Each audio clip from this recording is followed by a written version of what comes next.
کہ ہمارے یہاں کراچی کو جن حکمرانوں نے ادھر حکومت کی ہے وہ کراچی کے لوگ ہی نہیں ہیں.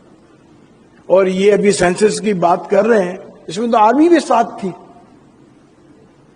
تو اس کا مطلب ہے آرمی نے بھی گڑبڑ کی ہے، سب نے گڑبڑ کی ہے. تو آپ کون صحیح کرے گا؟ صحیح کون کرے گا بھائی؟ آرمی والے ساتھ گھر گھر پہ گئے اور اس کے اندر اتنے پرابلمز ہیں، تو صحیح کون کرے گا؟ بٹ آپ نے جو کام کیا ہے نا، یہ بالکل صحیح کیا ہے.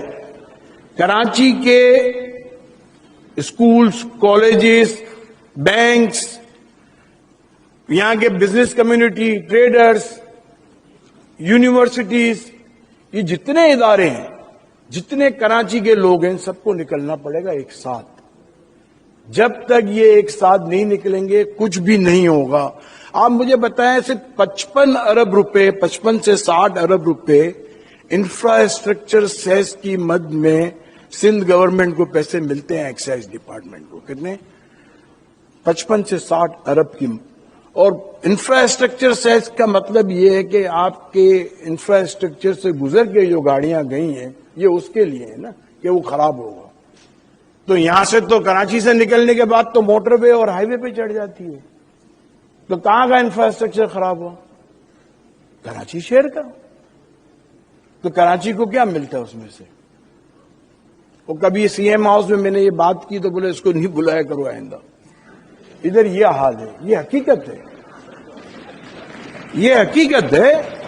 اور ایک دفعہ میں نے کور کمانڈر آفس میں یہ بات کی، جب میں بات کر کے باہر نکل رہا تھا. چیف آف آرمی اسٹاف آئے تھے، باجوہ صاحب تھے، نہیں وہ تھے اپنا کیانی صاحب، باجوہ صاحب تھے، باجوہ صاحب. جب یہ شبر زیدی، تو گڑی گڑی فون آ رہے تھے، نمبر کوئی نہیں آ رہا تھا. تو مجھے زبیر موتی والا نے فون کیا، یار تم کو فون کر رہے ہیں اٹھا نہیں رہے. میں نے کہا نمبر ہی نہیں آ رہا، میں کیوں اٹھاؤں؟ بولا یار وہ ادھر بلا رہے ہیں، ادھر آ جاؤ. میں نے بولا یار میں تو فیملی کے ساتھ بیٹھا ہوں، میں تو نہیں آتا، میرا اپنا کیا کام. جب میں ادھر گیا تو مرحوم مہتاب چاولہ تھے میرے ساتھ، زبیر بیٹھے ہوئے تھے. میں نے ادھر سب کو، جتنے لوگ بیٹھے تھے نا، میں نے ان سب سے کہا کہ خدا کا واسطہ ہے کراچی میں ہی آئے، کراچی کی بات کرو، چمچہ گیری نہیں کرنا. آپ سب لوگ ایک تو تعریفیں کرو گے اور چمچہ گیری کرو گے. اچھا یہ بات میں نے کی ادھر، تو آرمی کے کچھ لوگ کھڑے تھے اور سن رہے تھے. پھر وہ آئے اور وہی جو فیڈریشن کے پریزیڈنٹ تھے انہوں نے وہی ہاتھ پھیرنے شروع کیے، سمجھے. مگر اس میں ہم مہتاب چاولہ اور ہم نے بولا بھائی ہم کو ٹیکسٹائل کی بات کرنی ہے، مجھے جلدی کام سے جانا ہے تو مجھے پہلے کرنے دیں. میں نے بادشاہت کی ادھر. جب میں اٹھ کے باہر نکلا تو مجھے ایک بریگیڈیئر نے بولا یار آپ کا کارڈ مجھے چاہیے. میں نے کیوں چاہیے؟ آپ نے بولا آپ کے پاس تو ہے سب چیزیں میری، اور میں کوئی آفس سے تھوڑی آ رہا ہوں یار، میں تو فیملی کے ساتھ تھا، وہاں سے آ رہا ہوں. تو مطلب یہ حال ہے. کوئی بولتا ہے تو اس کو بولتے ہیں آپ کا کارڈ دو، آپ کا یہ دو. مطلب سچی بات کرنا بھی گناہ ہے. کیا ہے؟ اور اس کا ایک ہی سولوشن ہے جو میں نے ابھی سمجھا ہے. دیکھیں آج یہ سرکولر ریلوے کب بنی؟ آپ مجھے بتائیں.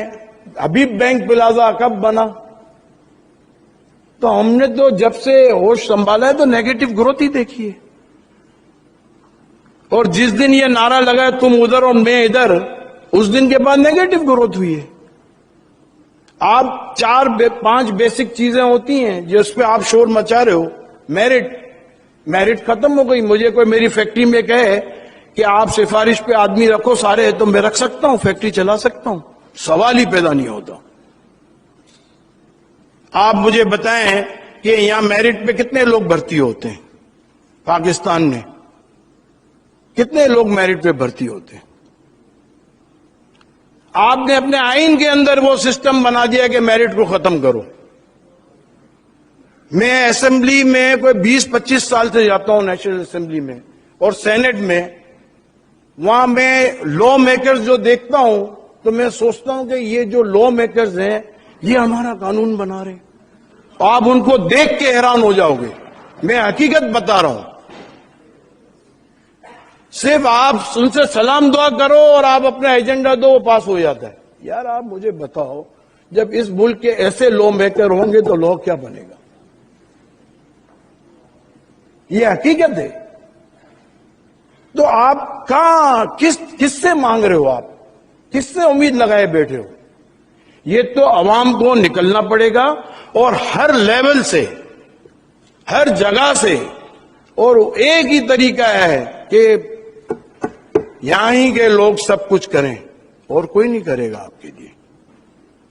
اور بالکل صحیح ہے، یہ مہم چلنی چاہیے اور یہی آواز اٹھنی چاہیے کہ کراچی بناؤ. یہ کراچی، اب میں تو یہ کہتا ہوں کہ آپ مجھے بتائیں، زلزلہ آتا ہے پاکستان میں، سب سے آگے کون ہوتا ہے؟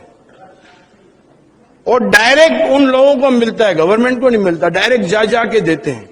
میں تو بولتا ہوں وہ لوگ بھی آواز، ان کو بھی اٹھانی چاہیے کراچی کے لیے آواز، کہ ہماری مدد کرنے والے تو یہاں بیٹھے ہیں. ہم تکلیف میں آتے ہیں تو ہمارے پاس یہاں کے لوگ آتے ہیں، چاہے افغانستان ہو، چاہے کوئی اور کنٹری ہو، کسی بھی ملک میں، مسلمان ملک کے اندر کوئی پرابلم آتا ہے، سب سے پہلے کون جاتا ہے؟ پاکستان سے کراچی کے لوگ. آپ مجھے یہ بتائیں، ایکسپورٹ کراچی کی زیادہ، ڈائریکٹ ٹیکس کراچی کا زیادہ، سندھ کا 95% ریونیو کراچی کا. کراچی کے ساتھ کیا ہو رہا ہے؟ ظلم بھی ہو رہا ہے. اور کیا ہو رہا ہے؟ کوئی، جب تک یہ عوام ایک ایک گھر سے لوگ نہیں نکلیں گے نا، جب تک یہ مسئلہ حل ہی نہیں ہو سکتا. آپ لوکل گورنمنٹ، یہ گورنمنٹ سب آتی تو ان کے انڈر میں، پروونشل گورنمنٹ میں آئین کون بنائے گا؟ قانون کون بنائے گا پروونس کا؟ ایم پی ایز بنائیں گے. اور آپ سے زیادہ کون جاتا ہے؟ کیسے کیسے ایم پی ایز ہیں یہاں کے، وہ آپ کا قانون بنائیں گے. میں تو ایک بات کرتا ہوں، کبھی کبھی کوئی مجھے یہ بات کرتا ہے، میں بولتا ہوں آپ مجھے بتاؤ، ایک تاریخ لکھنے والا عالم دین ہو اور ایک تاریخ لکھنے والا ٹیررسٹ ہو، آپ کس کی تاریخ پڑھو گے؟ یار اللہ کا نام لو، کون قانون بنا رہے ہیں؟ کبھی آپ سوچو تو صحیح.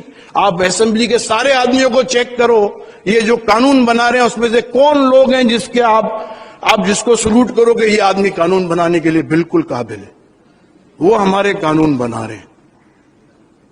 تو ہم کیسے صحیح ہوگا ملک؟ آپ مجھے بتائیں کس طرح صحیح ہوگی چیزیں؟ مجھے تو نہیں سمجھ میں آتی. آج کل جتنے بچے ہمارے پڑھ کے آتے ہیں، بچے انڈسٹریلسٹ کے ہوں، بزنس مین کے ہوں، ٹریڈرز کے ہوں، باہر سے آتے ہیں، تھوڑے دن میں بھاگ جاتے ہیں. تھوڑے دن میں میں ابھی ریسنٹلی شکاگو گیا تو ہمارے دوست، ہمارے کالج اسکول کے دوست وہاں شکاگو میں مجھے ملے. وہ اتنے خوش ہوئے مجھے دیکھ کے. بولا ہر روز مجھے دیوان پہ آ کے وہ سبب سے لے جاتے تھے، اور رات کو 2 بجے تک. بولا یار ہم تو اب سب ریٹائر ہیں، بچے کام کر رہے ہیں، ہم 2 3 بجے تک بیٹھتے تھے. اور میں 15 دن تک بیٹھا، اور 15 دن وہاں رہا. اور مجھے کہتے تھے ابھی ایک کی بیٹی کی شادی ہے، مجھے فون کر رہا ہے جاوید بھائی آ جاؤں. وہ بیچارے روتے ہی رہتے ہیں کراچی کے لیے، سب کراچی کے لیے روتے رہتے ہیں. اور آج یہ اگر صحیح ہو جائے نا، چائنا جب اپنے صحیح ٹریک پہ آیا تو پوری دنیا سے چائنیز آنا شروع ہو گئے چائنا میں. اور جب وہ چائنا میں آئے تو چائنا کا گراف یوں کیا. اور میں بولتا ہوں کہ یہ اکیلا کراچی جو ہے نا، یہ جتنا باقی پاکستان ہے نا، ایسے 100 گنا پاکستان ہو جائے نا، اس کو اکیلا چلا سکتا ہے. یہ کراچی وہ شہر ہے، یہ دوسرے ملکوں کے لوگوں کو جب چلا سکتا ہے. ہم چھوٹے تھے تو میں آپ کو بتاؤں کہ ہمارے محلے کے اندر بلڈنگیں تھی چھوٹی چھوٹی، تو کراچی یونیورسٹی میں فلسطینی، ملیشین، انڈونیشین، سب جارڈنی، کتنے لوگوں کے کنٹری کے لڑکے یہاں پڑھنے آتے تھے یار میڈیکل کالج میں. کہاں گئے؟ آج وہ دبئی میں ہمارے بچے پڑھنے جا رہے ہیں. تو ہم تو نیگیٹو گروتھ پہ ہیں کنٹینیو.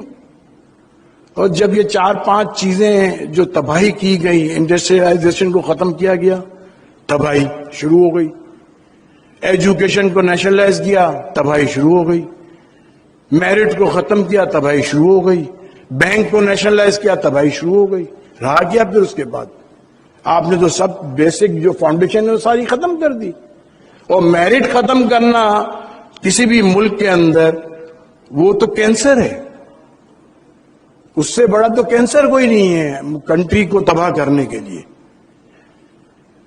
حقیقت تو یہ ہے. آپ مجھے بتائیں, میں سائیڈ انڈسٹریل SIT کے بورڈ پہ ہوں, وہاں ان کے پاس ماسٹر پلان نہیں ہے, ان کے پاس ٹائٹل ڈاکیومنٹ نہیں ہے. 7-8 انڈسٹریل ایریا ہے. میں نے بولا بورڈ پہ, بھئی آپ کے ٹائٹل ڈاکیومنٹ کہاں ہیں, مجھے دکھائیں تو صحیح. تو کسی کے پاس ٹائٹل ڈاکیومنٹ نہیں ہے. ابھی ایک نیا انڈسٹریل ایریا اناؤنس کیا جس کا بلاول صاحب نے جا کے فیتا کاٹا. میں نے بولا بھائی ٹائٹل ڈاکیومنٹ کے بغیر کیوں اناؤنس کر رہے ہو؟ وہ اناؤنس کیا انہوں نے, اور وہ زمین وہ جہاں سیم اور تھوڑ وہاں پہ اناؤنس کیا. اب کیا وہ سب کو پیسے بٹوریں گے اور وہاں کوئی انڈسٹری نہیں لگے گی. تو کراچی کو اگر بنانا ہے تو میں سمجھتا ہوں کراچی کے لوگ ہی بنا سکتے ہیں. کراچی کے مقامی جن کا سب کچھ ادھر ہے, یہ جب تک اس کراچی کو اون نہیں کریں گے, جب تک یہاں کے گورنمنٹ ان کی نہیں ہوگی, تو یہ کراچی نہیں بن سکتا. اور میں سمجھتا ہوں کہ ہر جتنے لوگ یہاں آئے ہیں ان کو اپنے اپنے ادارے, اپنی اپنی ایسوسیشن, اپنے اپنے لوگوں کو یہ کہنا چاہیے کہ ہم سب کو نکلنا پڑے گا, ورنہ کراچی بہتر نہیں ہو سکتا. Thank you. السلام علیکم.